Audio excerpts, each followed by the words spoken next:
2026 புத்தாண்டு ராசி பலன். Title sponsor Aalaya the Hindu devotional app. Power by Mister Gold and Jayachandran and LKS. பக்தி கதைகள், பக்தி பாடல்கள் மற்றும் ஆன்மீக சொற்பொழிவுகள் மூலம் உங்கள் ஆன்மாவை தூய்மைப்படுத்துங்கள். இன்றைய ஆலயா ஆப்பை டவுன்லோட் செய்யவும். அது இது அப்படி இப்படின்னு எப்படி பார்த்தாலும் இதுதான் ஹிட்டான ஆஃபர். LKS கோல்ட் ஹவுஸின் 100வது ஆண்டு கொண்டாட்டத்தை முன்னிட்டு அனைத்து நகைகளுக்கும் சேதாரத்தில் பிளாட் 50% தள்ளுபடி. அதாவது கம்மி இல்லங்க, இப்போ ரொம்ப கம்மி. LKS கோல்ட் ஹவுஸ், டி நகர் மற்றும் தாம்பரம். குறைந்த விலை, நிறைந்த தரம், தங்கள் தேவைகள் அனைத்தும் ஒரே இடத்தில். ஜெயச்சந்திரன். ஆன்மீக கிளிட்ஸ் நேயர்கள் அனைவருக்கும் வணக்கம். இன்னைக்கு நம்மளோட அரங்கத்துக்கு வந்திருக்காரு ஸ்ரீரங்கம் ஜோதிடன் கார்த்திகேயன் அவர்கள் தான். இவரை பற்றி ஒரு சின்ன இன்ஃபர்மேஷன் கொடுக்கணும் அப்படின்னா, தொடர்ந்து 1300 எபிசோட்ஸ் வித்வுட் எனி பிரேக் இந்த ராசி பலன்கள் அவர் எழுதியிருக்காரு. எல்லாருக்குமே அந்த மாதிரியான ஒரு ஃப்ளோ கிடைக்கிறது எவ்வளோ கஷ்டம். இது உண்மையாகவே கிண்ண சாதனைகளில் கூட இது இடம்பெற வேண்டிய ஒரு பெரிய விஷயம் அப்படின்னு சொன்னால் கண்டிப்பாக மிகையாகாது இல்லை.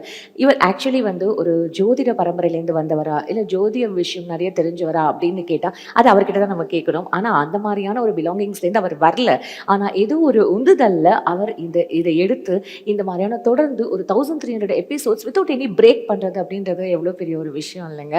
அது மட்டும் இல்லாமல் இவர் ஒரு MNCயில் 10 years ஒர்க் பண்ணிட்டு அதுக்கப்புறம் இல்லை எனக்கு இந்த ஃபீல்டு இல்லை போல இருக்குது, நமக்கு வேறு ஏதோ ஒரு விஷயம் இருக்குது, அதை நோக்கி நம்ம பயணிக்கலாம் அப்படின்னு சொல்லிட்டு எல்லாருக்கும் ஒரு பேஷன் இருக்கும்ல, அதை நோக்கி அவர் இதை பயணித்து தொடர்ந்து இது வெற்றிகரமாக செஞ்சிட்ருக்காரு. இன்னும் அவர்கிட்டயே அவரை பற்றின சில விஷயங்கள் நம்ம கேட்டு தெரிஞ்சுக்கலாம். நிகழ்ச்சிக்கு போகலாம். சார் வணக்கம். சார் நமஸ்காரம்மா. நல்லா இருக்கீங்க? நல்லா இருக்கேன். நீங்க எப்படி இருக்கீங்க? நல்லா இருக்கேன் சார். சிம்மம் அப்படின்னாலே எல்லாருக்குமே சிம்ம ராசி தானே, எப்போதுமே அவங்களே ஒரு கெத்தான ஒரு ராசி தான் அப்படின்னு சொல்லிட்டு எல்லாருமே பார்க்கப்படுற ஒரு ராசி. ஆனால் இப்போ அவங்களுக்கே அஷ்டமத்து சனி அப்படின்னு சொல்லிட்டு ஒரு பீதியிலேயே சுற்றுற மாதிரி இருக்கு. அஷ்டமத்து சனிங்கிறது ஒரு பாயிண்ட் ஜோசியத்தில். இதுல முக்கியமான விஷயம் என்னன்னா ஜென்ம கேது. ஓகே. இந்த கண்ணில இருந்த கேது எங்க போயிட்டாருன்னா சிம்மத்துக்கு போயிட்டாரு. ஏன்னா அவங்க ரிவர்ஸ், இது ரிவர்ஸ்ல போறாங்க. அப்ப கன்னி என்னெல்லாம் ஸ்ட்ரகிள் இத்தனை வருஷமா அனுபவிச்சதோ இதை சிம்மம் அனுபவிக்கணுங்கிறது விதி. இதுக்கு வந்துருச்சு. நீங்க சொன்ன மாதிரி கெத்து, நான் குடும்பத்திலையும் கெத்தாதான் இருப்பேன்னா குடும்பத்துல போராட்டம் வந்துடும். மறப்போம், மன்னிப்போம், ஒருத்தருக்கு ஒருத்தர் பழி வாங்கணும்னு நினைச்சா. சார் ஆல்ரெடி நாங்களே இந்த அஷ்டமத சனியில ஃபேஸ் பண்ணிட்டு இருக்கோம். இல்ல நீங்க வேற ஜென்ம கேதுவெல்லாம் கொண்டு வந்தீங்கன்னா ஏதாவது ஒண்ணு சொல்லுங்க. இல்ல இதை கேளுங்க, ஒன்ன மட்டும் வச்சுட்டு சொல்ல முடியாது இல்ல. தானமே நல்லா இல்ல. நல்லா தெரிஞ்சுக்கங்க, சனியை விட பாதிப்பை தரக்கூடிய கிரகம் எதுனா கேது. தெய்வங்களிலே விநாயகர் வலியவர், மிருகங்களிலே யானை பெரியது, கிரகங்களிலே கேது வலியது. கேதுவை போல் கொடுப்பவரும் இல்லை, கெடுப்பவன் இல்லை. ராகுவை போல் கொடுப்பவன் இல்லை. ராகு கொடுத்துச்சுன்னா பெரும் பணத்தை கொடுத்துரும், பக்கத்து வீட்டுக்காரங்க சொத்தெல்லாம் பிடுங்கி கொடுத்துரும், சொந்தக்காரங்க சொத்தெல்லாம் பிடுங்கி கொடுத்துரும். கேது கெடுக்கும். கெடுத்ததுக்கு அப்புறம் தான் அந்த அனுபவத்தை கொடுக்கும். அதனாலதான் சுக்கிர திசைக்கு முன்னாடி கேது திசையை கொண்டு வந்து சொருகுறாங்க. Rahu Ketu are manmade planets, not real planets. சாயா கிரகங்கள், நிழல் கிரகங்கள். 9ஆம் நூற்றாண்டு வரைக்கும் 7 கிரகம் 7 நாள்.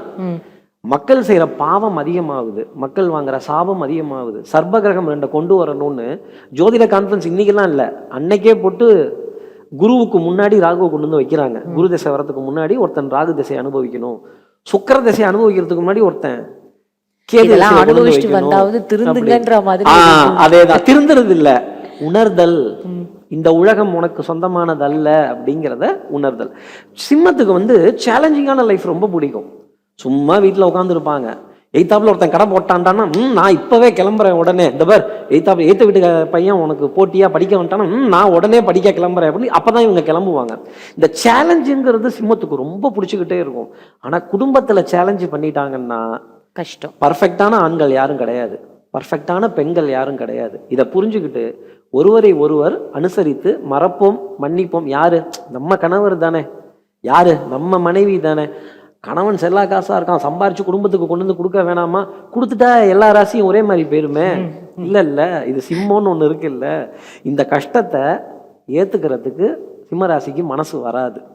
அப்ப என்ன ஆகும்னா குடும்பத்துல சண்டை சச்சரவு. இப்போ கேதுவும் இந்த அஷ்டமத்துல இருக்க சனியும் என்ன பலன் கொடுக்க போகுது, ராகு என்ன பலன் கொடுக்க போறார் அப்படிங்கிறது தான். கிட்டத்தட்ட 80-90% சிம்மத்துக்கு டேமேஜ் தான் இருக்கு. நான் எப்படி பலன் சொல்றது? இதுல 12 ராசிலேயே லிஸ்ட்ல கடைசியில யார் இருக்கா அப்படின்னா சிம்மம் தான். அப்ப வேணாம் சார் இந்த சொல்லி அவங்க கேது மனசை கஷ்டப்படுத்தணுமா இல்ல அப்படி இல்ல, இதை தெரிஞ்சுக்கங்க. ஆனா பார்த்து பயப்பட வேணாம். அதுக்காகத்தான் தெய்வ வழிபாடுகள். இப்போ இந்த பாதிப்பெல்லாம் இல்லைன்னா யாராவது இந்த நிகழ்ச்சியெல்லாம் உட்காந்து பேசுவோமா? பேச மாட்டோம். இப்போ ஒரு பரிகாரம்லாம் சொல்லி இவருக்கு வேற வேலை இல்லை, கடகராசி திருவண்ணாக்காவல் போகணுமா, மேஷ ராசி ஆஞ்சநேயர்கிட்ட விஸ்வரூப ஆஞ்சநேயரை போய் பார்க்கணுமா, வேற வேலை இல்லை, இவருக்கு கழுத்துல ஒரு ப்ளூ கலர்ல ஸ்கார்ஃப் போட்டு இவர் உட்காந்து பேசிட்டு இருக்காரு அப்படின்னு.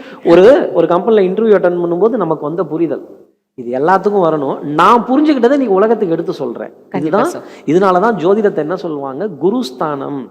நீங்க நாசமா போன ஜோசியக்காரன் யாருமே சொல்ல மாட்டான், நீ நல்லா இருப்பம்மா, இன்னும் 3 மாசம் 6 மாசம் இந்த பரிகாரம் பண்ணிடு, இந்த ஹோமம் பண்ணிடு, இந்த கோயில் போயிட்டு வந்துட்டு உன் தலையெழுத்து மாறும். சார் அப்படி இருக்கும் பொழுது இப்போ சிம்ம ராசி, சிம்மத்துக்கு ஜென்மத்துல கேது ஃபர்ஸ்ட். இந்த கேது என்ன பண்ணும்னா மறைமுக பாகங்களை டிஸ்டர்ப் பண்ணும். மறைமுக பாகங்கள் எது? குடல்வால், குடல், கான்ஸ்டிபேஷன், எல்லாமே மறைமுகமா தான் சார் இருக்கு. இல்ல இப்ப கண்ணு, மூக்கு, காதெல்லாம் வெளியில இருக்குல்ல, கால்லாம் வெளியில இருக்குல்ல. இப்ப மேஷத்துக்கு இந்த பாதிப்பெல்லாம் வராது. கேதுங்கிறது ஃபுட் பாய்சனிங். அப்பா வயிறு அன்டைஜஸ்ட் ஆயிடுச்சு, ஆமாங்க என்னன்னே தெரியல, கான்ஸ்டிபேஷன் ப்ராப்ளம் டெஃபினட்டா இருக்கும். கேது வரும் பொழுது உடல்ல இன்சுலின் குறைந்து காணப்படும். இது ப்ரூவ் பண்ண ஒரு விஷயம். ஒரு ஜோதிட கான்ஃபரன்ஸ்ல ஒரு 100 பேர் கேது தசை நடக்கிறவங்களை எடுத்து டெஸ்ட் பண்ணப்ப 95 பேர்த்துக்கு இன்சுலின் இல்லை. அப்ப அக்செப்ட் பண்ணிக்கணும்ல இந்த கோரிலேஷனை. இப்படி தான் ஜோதிடத்தை வந்து நம்ம நம்பிக்கையா 5 பேர்த்துக்கு ஏன் ஆனால் இன்சுலின் இருக்கு, இது ஜோதிடத்துக்கே புரியாத புதிர். அது எப்படி சார் அது? அதுதான். அப்ப என்ன அர்த்தம்னா 95% சிம்மராசி நேயர்களுக்கு இன்சுலினோட அளவு சற்று குறையும். இதை நீங்க எடுத்துக்கலாம். சுகர் ஜாஸ்தியாகும், டெஸ்ட் பண்ணிக்கங்க. இதுதான் அதுக்கு பெரிய மெத்தடு. ஆமா. அதே மாதிரி இன்சுலின் குறையிறப்ப சுகர் ஜாஸ்தி ஆகிறப்ப என்ன ஆகும், கான்ஸ்டிபேஷன் ப்ராப்ளம் ஆட்டோமேட்டிக்கா வரும். இது சயின்ஸ். இதுல சயின்ஸ் வரும், இதுல மேக்ஸ் வரும், இதுல முற்பிறவி வரும். இந்த கிரகம் தான் என்ன அனுபவிச்சதோ நீ இதெல்லாம் அனுபவின்னு கொடுக்கும். சர்பத்துக்கு செரிமான சக்தி கிடையாது. எது? பாம்புகளுக்கு செரிமான சக்தி கிடையாது. இப்போ இது வந்து சன்னியாசியை சொல்லும் கிரகம், சன்னியாசத்தை சொல்லும் கிரகம். தலை கிடையாது. எஞ்சான் உடம்புக்கும் சிரசே பிரதானம். தலை இல்லைன்னா என்ன இருக்கு? ஒரு 1000 பேர் இருந்தாலும் 10 பேர் இருந்தாலும் கேப்டன் வேணும்ல. ஒரு ஷோன்னா டைரக்டர் வேணும். டைரக்டர் இல்லாத ஷோ எங்க போறோம்னு தெரியாது, டைரக்ஷன் குறையும். எதிரிகளோட பலம் அதிகரிக்கக்கூடிய ஒரு டைம் பீரியட். ஆமா சார், பயங்கரமா எல்லாம் சேர்ந்துட்டாங்க எதிரிங்கள்லாம். குடும்ப உறவுகளே எதிரி ஆவார்கள். இதெல்லாம் கொஞ்சம் பார்த்து பதட்டமா தான் இருக்கும். இன்ஃபேக்ட் ஒரு டிவி ஷோல சிம்மராசியில் இருக்கவங்க மட்டும் எந்திரிச்சு பதறுன்னு பதறாரு. நானும் பார்த்தேன் நிகழ்ச்சி. அதை என்ன, சிம்மராசியில் இருக்க ஆள் மட்டும் எந்திரிச்சு ஐயோ இப்பதான் தொழில் ஆரம்பிச்சிருக்கேன், கொஞ்சமாவது பாசிட்டிவா சொல்லுங்களேன். பாக்கி இருக்க 11 ராசியில யாராவது பதட்டப்பட்டாங்களா? இல்ல தைரியமா பார்த்தாங்கல்ல. தைரியம் குறையும், செல்ஃப் கான்ஃபிடன்ஸ் கம்மியா. எஸ். அதுக்காகத்தான் இந்த கேது வரும்பொழுது தலையில்லாத கிரகம். எந்த தெய்வத்தை நம்ம கும்பிடணும்? தலையில்லாத தெய்வம் எது? விநாயக பெருமான். கணபதி ஹோமம்னு ஒண்ணு உண்டு. இப்ப இந்த கேது இல்லைன்னா யாரு கணபதி ஹோமம் பண்ணுவா? யாராவது பண்ணுவாங்களா? பண்ண மாட்டாங்க. கணபதி ஹோமம்னா கணபதி ஹோமம் கியாகே அப்படிம்பாங்க எல்லாரும். இப்ப பிள்ளையார் தேடி போகும். சங்கடகர சதுர்த்தின்னு ஒரு வழிபாடு பிள்ளையாருக்கு ஸ்பெஷல். அப்படி என்ன சார் சங்கடகர சதுர்த்தி?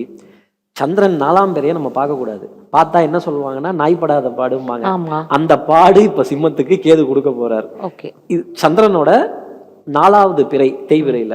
இதுதான் பௌர்ணமியிலிருந்து 4ஆம் நாள் தேய்பிரை. இதுல சந்திரனுக்கே நாய்ப்படாத பாடு. விநாயகர் தான் அதை தீர்த்து வச்சு அவனோட ஒளியை வாங்கிக்கிறார் விநாயகர். இதுதான் சங்கடகர சதுர்த்தி. இந்த வழிபாட சிம்மராசி நேயர்கள் பண்ணினாங்கன்னா இந்த பாதிப்புல இருந்து குறைச்சிக்கலாம். இப்ப இது இல்லைன்னா யாராவது இந்த சங்கடகர சதுர்த்தியோட பெருமையை உட்காந்து பேச போறாங்களா? ஸ்டேஜ் போட்டு பேச போறாங்களா? இவங்க எல்லாம் கேட்க போறாங்களா? கேட்க மாட்டாங்க. கண்டிப்பா சார். சோ விநாயகரோட மந்திரங்கள், யானைக்கு உணவிடுதல். ஏன் இன்னைக்கு கோவில்ல யானை வளர்க்குறாங்க? முடியல. அந்த யானை வளர்க்குற பாகனுக்கு ஒரு இது பண்ண வேண்டியதா இருக்கு, அதுக்கு மெயின்டெனன்ஸ் பண்ண வேண்டியதா இருக்கு. மனமுகுந்து அந்த யானைக்காக பிரியமா நிறைய பேர் செய்யறாங்க. Super sir. ஸோ உண்மையாவே சிம்ம ராசி ரொம்ப கேர்ஃபுல்லா மட்டும் இல்லாம அவங்க வந்து இந்த மாதிரியான ஒரு பரிகாரங்கள் பண்ணிட்டு அவங்களுக்கு கண்டிப்பா வந்து ரெடியூஸ் ஆகும். அதுதான் அப்படின்றது. Fine sir. அதே மாதிரி இந்த கேது சிம்மத்துக்கு வந்து நம்ம டேமேஜஸ் மட்டும் சொல்லிட்டோம், நல்ல தெய்வ மார்க்கத்தை கொடுப்பார். ஓகே. ஒருத்தன் ஜோசியம் எப்ப கத்துக்கிறான்னா கேது வரும்போது கத்துப்பான். ஒருத்தன் ஜோசியத்தை எப்ப பெருமையா பேசுவான்னா கேது இருக்கிறப்ப பேசுவான். போன வருஷம் ராசி பலன்ல நான் கன்னிக்கு சொன்னேன், ஜோசியம் நீங்க கத்துப்பீங்க, ஜோதிடர்கள் நண்பர் ஆவாங்க, ஜோதிட புக்கெல்லாம் வாங்குவீங்கன்னு. நிறைய பேர் அடிச்சு பேசினாங்க அந்த மாதிரி ஆச்சு அப்படின்னு. இப்போ சிம்மத்துக்கு ஜோசியத்தை ஒத்துப்பாங்க. முடியாதுன்னு சொன்னவர்கள் கூட ஜோதிடம் வந்து நிஜம்தான், நாங்க கொஞ்சம் தெரிஞ்சுக்கிறோம், என்னமோ கத்துக்கிறோம். இருக்கியா இதுல அப்படின்ற மாதிரி ஃபீல் அந்த புரிதலை கேது கொடுத்துடுவார். Fine sir. அது நல்லது தானே. ஒரு ஆன்மீக மார்க்கத்திலேயோ ஒரு தெய்வத்தை பிரார்த்தனை பண்றதுலயோ என்ன இருந்தாலும் எண்ட் ஆஃப் த டே வந்து பாசிட்டிவிட்டியை நோக்கி போறது அப்படின்றது தான் சார் ஒரு விஷயம். ஸோ கண்டிப்பா அதை நம்ம பார்க்கும்போது நம்மளையும் மீறி ஏதோ ஒரு சக்தி இருக்குன்றதை நம்ம நம்ப வேண்டிய ஒரு கட்டாயத்தில் இருவோம்ல சார். அது நான் புரிஞ்சுக்கிறேன் சார். உங்களோட நேரத்துக்கும் உங்களோட இந்த பார்வைகள் கருத்துக்கள் எல்லாத்துக்கும் ரொம்ப நன்றி சார். ரொம்ப நன்றிமா. பக்தி கதைகள், பக்தி பாடல்கள் மற்றும் ஆன்மீக சொற்பொழிவுகள் மூலம் உங்கள் ஆன்மாவை தூய்மைப்படுத்துங்கள். இன்றைய ஆலயா ஆப்பை டவுன்லோட் செய்யவும். அது இது அப்படி இப்படின்னு எப்படி பார்த்தாலும் இதுதான் ஹிட்டான ஆஃபர். LKS கோல்ட் ஹவுஸின் 100வது ஆண்டு கொண்டாட்டத்தை முன்னிட்டு அனைத்து நகைகளுக்கும் சேதாரத்தில் பிளாட் 50% தள்ளுபடி. அதாவது கம்மி இல்லங்க, இப்போ ரொம்ப கம்மி. LKS கோல்ட் ஹவுஸ், டி நகர் மற்றும் தாம்பரம். குறைந்த விலை, நிறைந்த தரம், தங்கள் தேவைகள் அனைத்தும் ஒரே இடத்தில். ஜெயச்சந்திரன்.